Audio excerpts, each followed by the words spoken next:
This is a story about a world obsessed with stuff. It's a story about a system in crisis. We're trashing the planet, we're trashing each other, and we're not even having fun. The good thing is that when we start to understand the system, we start to see lots of places to step in and turn these problems into solutions.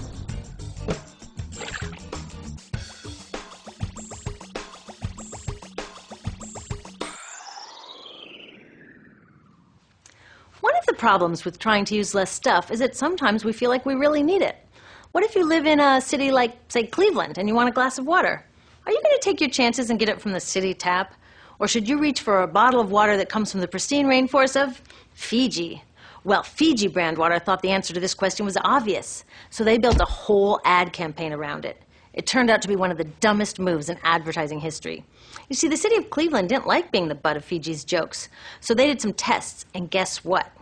These tests showed a glass of Fiji water is lower quality, it loses taste tests against Cleveland tap, and costs thousands of times more. This story is typical of what happens when you test bottled water against tap water. Is it cleaner? Sometimes, sometimes not. In many ways, bottled water is less regulated than tap. Is it tastier? In taste tests across the country, people consistently choose tap over bottled water. These bottled water companies say they're just meeting consumer demand. But who would demand a less sustainable, less tasty, way more expensive product, especially one you can get for almost free in your kitchen? Bottled water costs about 2,000 times more than tap water. Can you imagine paying 2,000 times the price of anything else? How about a $10,000 sandwich? Yet people in the U.S. buy more than 500 million bottles of water every week. That is enough to circle the globe more than 5 times. How did this come to be? Well, it all goes back to how our materials economy works, and one of its key drivers, which is known as manufactured demand. If companies want to keep growing, they have to keep selling more and more stuff. In the 1970s, giant soft drink companies got worried as they saw their growth projections starting to level off. There's only so much soda a person can drink. Plus, it wouldn't be long before people began realizing soda is not that healthy and turned back to, gasp, drinking tap water. Well, the companies found their next big idea in a silly designer product that most people laughed off as a passing yuppie fad. Water is free, people said back then. What will they sell us next? Air? So how do you get people to buy this fringe product? Simple. You manufacture demand. How do you do that? Well, imagine you're in charge of a bottled water company. Since people aren't lining up to trade their hard-earned money for your unnecessary product, you make them feel scared and insecure if they don't have it. And that's exactly what the bottled water industry did. One of their first marketing tactics was to scare people about tap water with ads like Fiji's Cleveland campaign. When we're done, one top water executive said, tap water will be relegated to showers and washing dishes. Next, you hide the reality of your product behind images of pure fantasy. Have you ever noticed how bottled water tries to seduce us with pictures of mountain streams and pristine nature? But guess where 1/3 of all bottled water in the U.S. actually comes from? The tap. Pepsi's Aquafina and Coke's Dasani are 2 of the many brands that are really filtered tap water. But the pristine nature lie goes much deeper. In a recent full-page ad, Nestle said, bottled water is the most environmentally responsible consumer product in the world. What? They are trashing the environment all along the product's life cycle. Exactly how is that environmentally responsible? The problems start here with extraction and production, where oil is used to make water bottles. Each year, making the plastic water bottles used in the U.S. takes enough oil and energy to fuel 1 million cars. All that energy spent to make the bottle, even more to ship it around the planet, and then we drink it in about 2 minutes? That brings us to the big problem at the other end of the life cycle, disposal. What happens to all these bottles when we're done? 80% end up in landfills, where they will sit for thousands of years, or in incinerators, where they are burned, releasing toxic pollution. The rest gets collected for recycling. I was curious about where the plastic bottles that I put in the recycling bins go.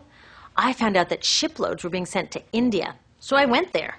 I will never forget riding over a hill outside Madras, where I came face to face with a mountain of plastic bottles from California. Now, real recycling would turn these bottles back into bottles. But that wasn't what was happening here. Instead, these bottles were slated to be downcycled, which means turning them into lower quality products that would just be chucked later. The parts that couldn't be downcycled were thrown away there, shipped all the way to India just to be dumped in someone else's backyard. If bottled water companies want to use mountains on their labels, it would be more accurate to show one of these mountains of plastic waste. Scaring us, seducing us, and misleading us. These strategies are all core parts of manufacturing demand. Once they've manufactured all this demand, creating a new multi-billion-dollar market, they defend it by beating out the competition. But in this case, the competition is our basic human right to clean, safe drinking water. Pepsi's vice chairman publicly said, "The biggest enemy is tap water." They want us to think it's dirty and bottled water is the best alternative. In many places, public water is polluted, thanks to polluting industries like the plastic bottle industry. And these bottled water guys are all too happy to offer their expensive solutions, which keep us hooked on their products. It is time we took back the tap. That starts with making a personal commitment to not buy or drink bottled water unless the water in your community is truly unhealthy. Yes, it takes a bit of foresight to grab a reusable bottle on the way out, but I think we can handle it. Then take the next step. Join a campaign that's working for real solutions, like demanding investment in clean tap water for all. In the U.S., tap water is underfunded by $24 billion, partly because people believe drinking water only comes from a bottle. Around the world, 1 billion people don't have access to clean water right now. Yet cities all over are spending millions of dollars to deal with all the plastic bottles we throw out.